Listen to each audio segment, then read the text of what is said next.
James Harris. Been asked to speak on behalf of the cousins, some of who are here today and some who are not, but I know that I speak for all of us when I would echo everything that we've already heard. I'm going to keep this short. There's not a whole lot that I can add that hasn't already been said.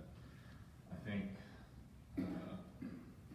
it's been said a couple of times, but I'll reiterate it. It goes back to our grandparents, Jack and Ina.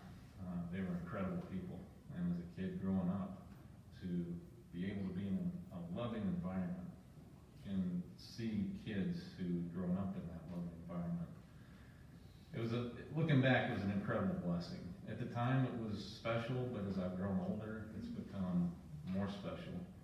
And I would say that Uncle Weldon and Aunt Lamita, they were too good to be true. They were amazing people. Anybody can walk the walk, or talk the talk, but they walked the walk. It's been said that we should preach the gospel as often as possible, and when necessary, use words. And I think that that's what I think of when I think of Uncle Weldon. And Randall said it very well. A lot of the lessons that he taught us were not by his words, which were great words of wisdom, but just the way that he lived his life on a daily basis, and the reflection of him in his kids and his grandkids. So that's the word that comes to mind when I think of Uncle Weldon, is the legacy that he left. It was said earlier, he said it very well, that he made such an impact on so many people.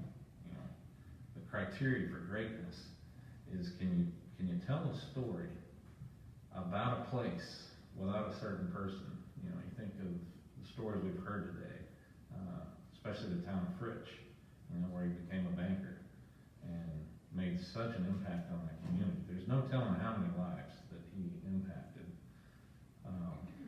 And I know he's impacted every life that's in here. The list goes on. And the story of his church that Randall had mentioned that he had built, that he was involved in every aspect of it. There was no job too small or too big for him. So I've always lived with a picture of Uncle Weldon as a larger-than-life figure. Growing up as a kid in Texas in the 70s, my heroes were sports-related. They were Roger Staubach, they were Tom Landry. They were great men of character and courage and achievement. But I was never going to meet them, but I had that with Uncle Weldon. He was that big to me. It only takes a few minutes of being around him to realize what an incredible person he is. And if he were here today, he would tell you, he'd be the first to tell you, that anything that we saw that was good in him, he knew right where it came from. It came straight from the Lord himself. And, he did. He walked in favor. I think the whole Harris family has walked in favor because of our grandparents, Jack and Ina, who really set the example for their kids and their kids. And we heard Uncle Weldon say it in the video. Our grandkids and their grandkids. We're not going to see them, but we're going to have them.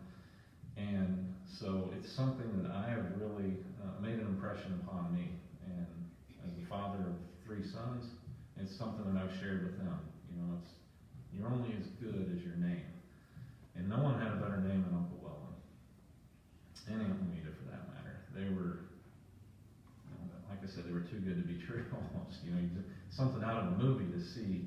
We've all heard the story. We all probably already know the story, but the childhood sweethearts who live their dreams and see their kids and their grandkids live a blessed life, and 67 years of marriage, and it's amazing the life that they've lived and the impact that they've had on so many people. And so I'm gonna keep this short. I'm not gonna add really much more, but I'll leave you with my best memory, or not my best memory, but one of many memories of him was the day that he spoke at my Uncle George's funeral, just like this.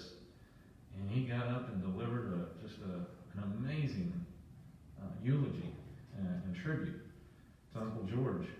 And he ended it by saying, we're all heavenly creatures having an earthly experience. And I just remember I'm so proud to have an uncle who set such an example, not only for me, but everybody that he comes across, everybody that he meets.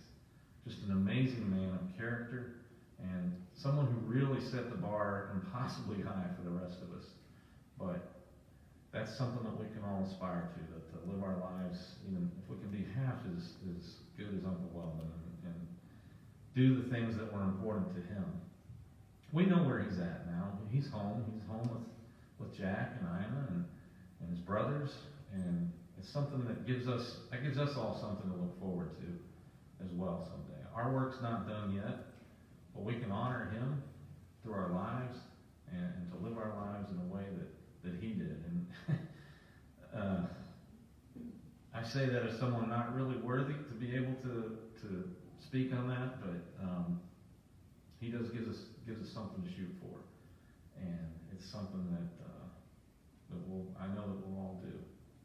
And I just want to thank everyone as Rick and Randall and Rhonda all said, the fact that you guys all took some time out of your day to be here says a lot. I know that it's appreciated, and as I said, on behalf of all my cousins, I just want to say thank you and for coming out and honoring truly a great man.